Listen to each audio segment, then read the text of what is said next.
Now, from WYDC TV, this is Big Fox News at 10.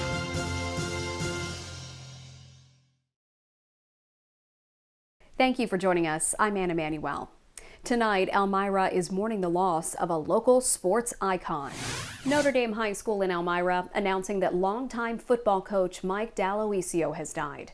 Condolences have been pouring in, with people remembering him as an amazing mentor and friend, and a legendary life that inspired others. D'Aloisio had previously been diagnosed with ALS. We'll share details on memorial service plans with you as soon as we get them.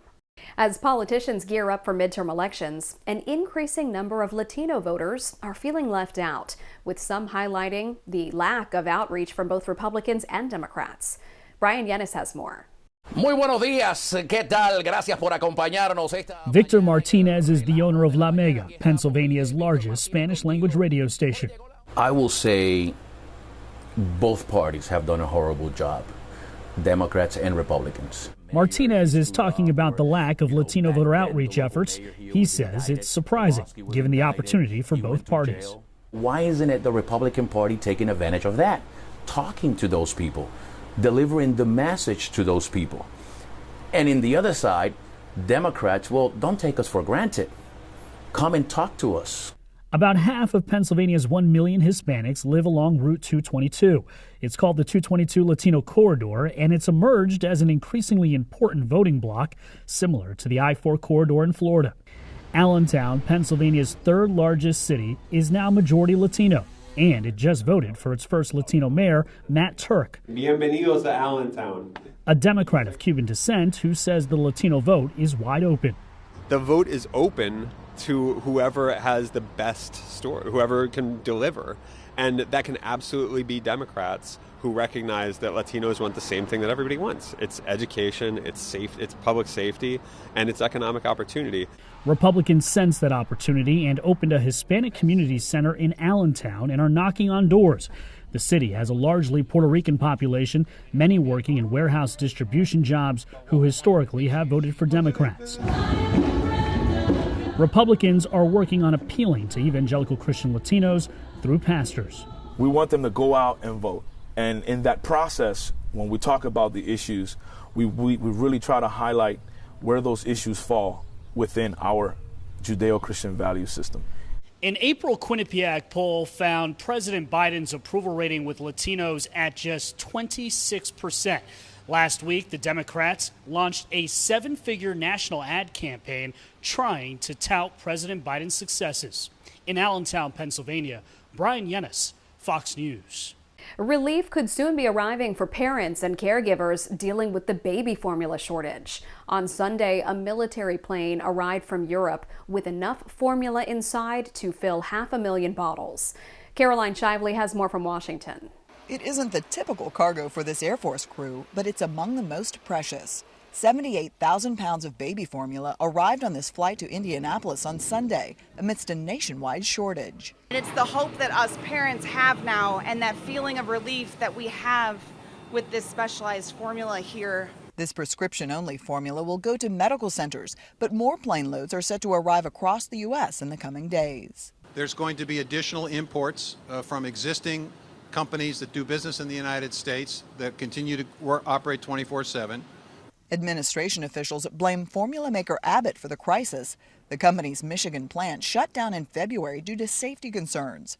Abbott is one of 3 companies that supply 90% of the country's formula. We need more competition in this market. We need more companies providing their services, and we need to make sure that we never put ourselves in a situation where private sector supply chains can create such risk for American families. Last week, the administration reached a deal with Abbott to reopen the plant, but it will be a few months before the formula reaches stores. I think the Biden administration owes people a great explanation of what they did and why they did it, and how they analyzed it. Actually shutting down the factory was in the best interest of the majority of Americans. 2 House committees are set to hold hearings on the shortage on Wednesday. In Washington, Caroline Shively, Fox News. A dire warning from the UN's World Food Program. The agency is calling on nations around the world to come together to help resolve a humanitarian crisis exacerbated by Russia's invasion of Ukraine. WFP Executive Director David Beasley says dozens of countries are at risk of famine and a global food crisis is looming. We now have 325 million people marching to starvation around the world. Not going to bed hungry. That's 800 and something million. People that are in serious food insecurity, that are on the brink of famine. We have 49 million knocking on famine's door right now in 43 countries. New York City Mayor Eric Adams honors first responders for their work during the Brooklyn subway shooting. The mayor honored firefighters, dispatchers, fire marshals, and others at City Hall. Adams personally thanked each person for their bravery and commitment to help others in the face of danger. They don't go in the other direction. They walk and run towards the danger, and it takes a special New Yorker to do that, and they are representative of the special New Yorkers we have in the city. At least 10 people were shot and dozens of others hurt when a man detonated smoke canisters and opened fire inside a Manhattan-bound N train more than a month ago. The shooting in Sunset Park, Brooklyn, rattled New Yorkers and reignited conversations on safety in New York City. The suspect in the attack, Frank James, pleaded not guilty to federal terrorism charges. It was the last of its kind in New York City. This morning, the city removed its only remaining public payphone. It was located on 7th Avenue and 50th Street in Midtown Manhattan. As recently as 2014, there were more than 6,000 public payphones across New York City's 5 boroughs. The city began replacing them with Wi-Fi hotspots in 2015. Link NYC, which operates the hotspots, also provides other services, including device charging and free phone calls within the U.S. There are still some payphones in public places in New York City, but they're privately operated. We have a recall to tell you about. J.M. Smucker is recalling Jif peanut butter after several people became sick from salmonella. It's believed that they all ate peanut butter from a facility in Lexington, Kentucky. You can check the FDA's website to see if your jar might be involved in the recall. And I can tell you from firsthand experience, I checked my pantry and my jar was involved in the recall. So what did I do? I threw it out, and that's what the FDA says you should do as well. A new report indicates 2021 was a banner year for Americans' financial well-being. The Federal Reserve said today Americans' financial health reached its highest level in nearly a decade last year. Spurred by a strong job market and government support payments, the annual Fed survey of 11,000 adults was conducted last fall when inflation topped 6%. Nearly 8 in 10 adults said they were either doing okay or living comfortably when it came to their finances in 2021, the highest proportion to say so since the survey began in 2013. The report also found that members of all racial groups reported healthier finances. Your forecast for the week is coming up next. And later, a look at how clothes could help fight climate change. Here's your local stock market update from Big Fox.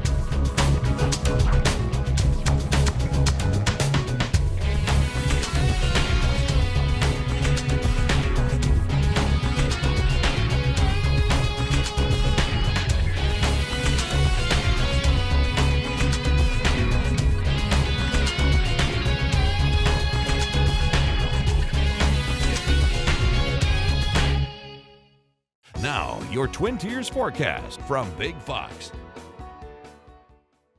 All right, thanks again for checking in as we take a look at your local forecast and the view from the National Weather Service in Binghamton, showing some clouds out there today, of course, and a few peaks of sunshine, but overall a cloudier start to our last Monday of our last full week of May here. Of course, next Monday is Memorial Day. So there is the satellite and radar view from earlier in the day. A couple of showers working into central and southern parts of Pennsylvania. So we'll continue the clouds overnight tonight. Temperatures falling through the 40s as we approach sunrise tomorrow morning. Winds will be pretty light as well. And we're going to wake up to mid 40s, which will be pretty close to average. 5:38 is our sunrise, 8:29 the sunset, and on the high side in Elmira Corning we'll be into the low mid 70s, which is pretty much where we should be. So cloudy tonight, Partly sunny through midweek, and we'll see temperatures gradually warm here to maybe slightly above average levels later this week, and it will be turning a little more unsettled at that point.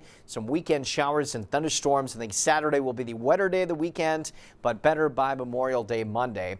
So here's our forecast again tonight. More showers working off to the south of us, and by Tuesday again those clouds will continue to stream in. Maybe a couple of sprinkles here and there. Not expecting much in terms of rain though for the entire region until later this week. It's going to be a slow-moving storm system in the midsection of the nation that will be increasing our rain chance again later this week and into Saturday. 45 is our overnight low. Again, that's pretty close to average. We'll call it mostly cloudy. The hour-to-hour forecast shows a few more peaks of sunshine. Again, maybe a stray sprinkle here and there. Clouds filling in through the afternoon, topping out in the low to mid 70s, which is, again, pretty close to where we should be.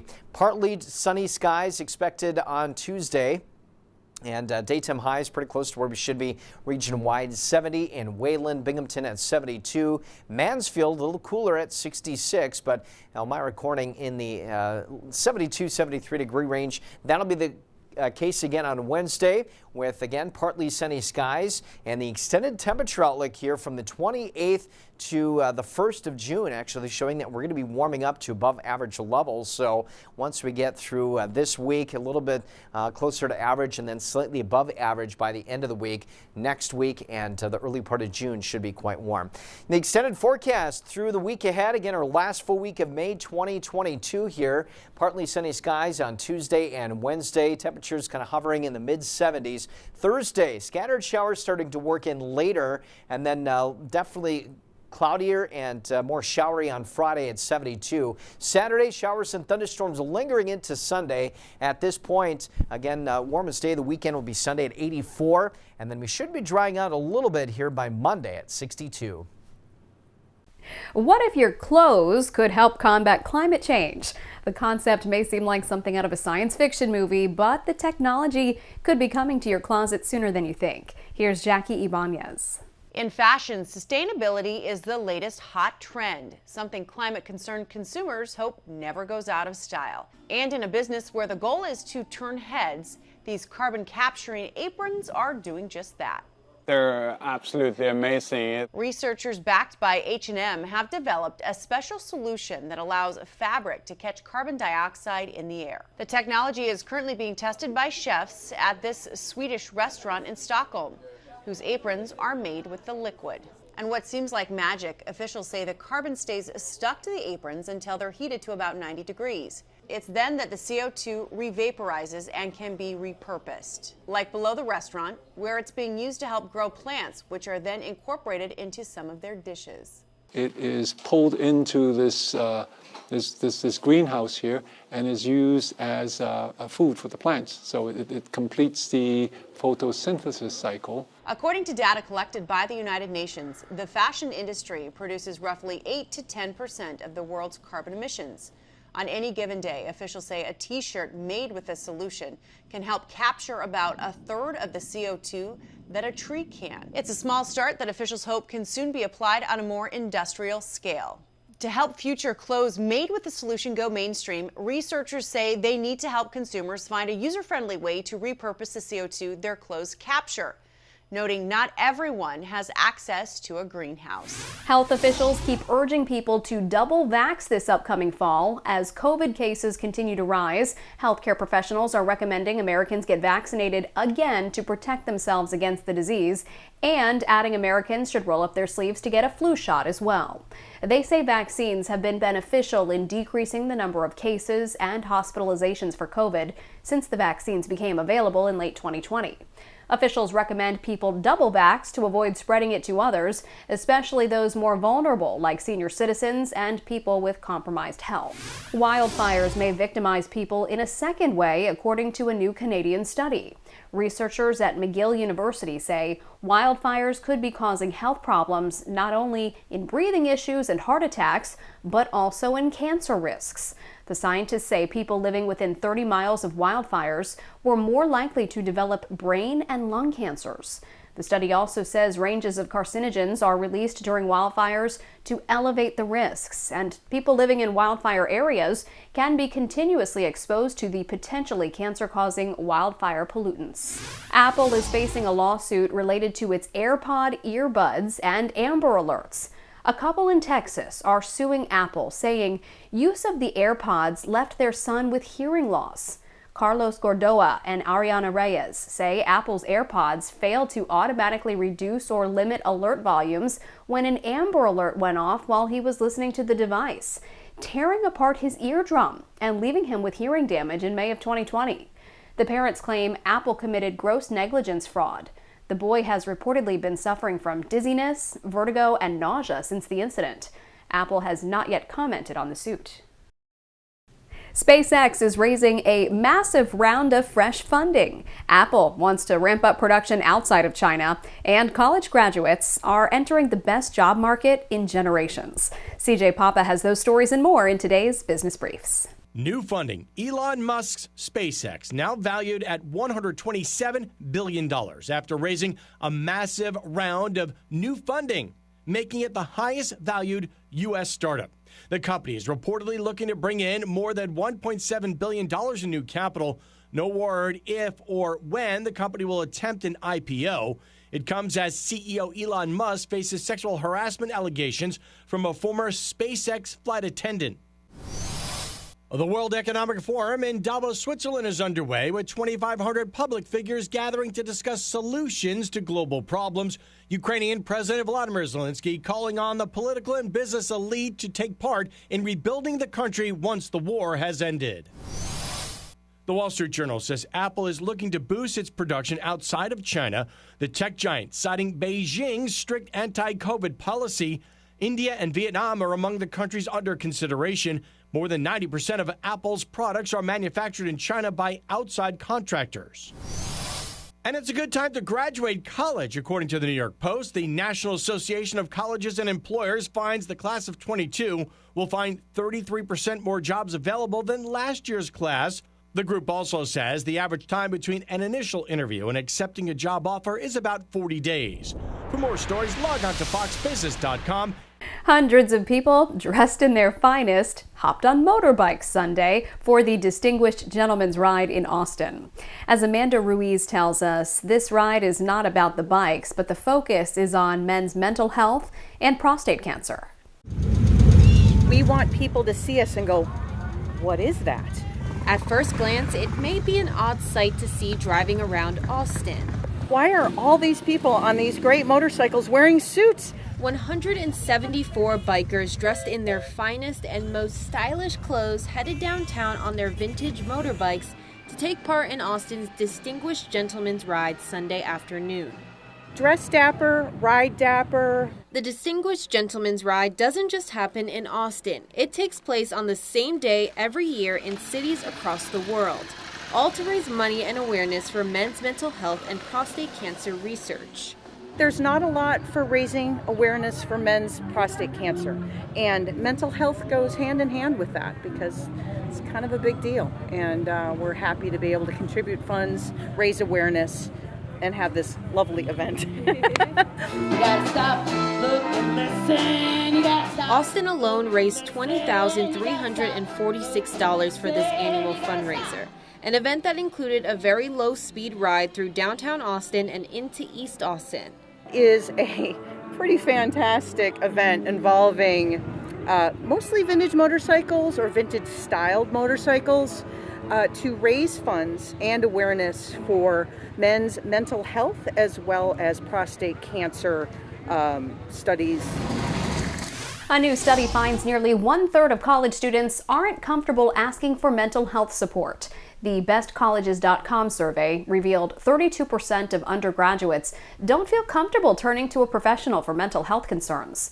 1,000 students currently enrolled in a bachelor's or associate degree program took part in that survey. Nearly half of the college students rated their mental health as poor or fair, compared to 32% who rated it as good, and less than a quarter rated it as very good or excellent. 60% of the survey recipients also said they're comfortable helping fellow students address their mental health needs. Well, we want to leave you with a smile. Dozens of U.S. Naval Academy freshmen take part in the annual Herndon Monument Climb in Maryland.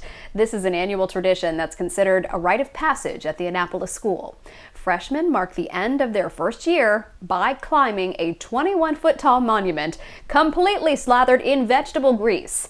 The goal is for the freshmen, known as plebes, to work together to reach the top. Once there, they remove a plebe hat known as a Dixie cup and replace it with an upperclassman's hat. The process isn't easy, but plebes have family and friends cheering them on from afar to stay motivated. A lot of slipping and sliding there. From our whole team, thank you for joining us. We hope you have a great rest of your day.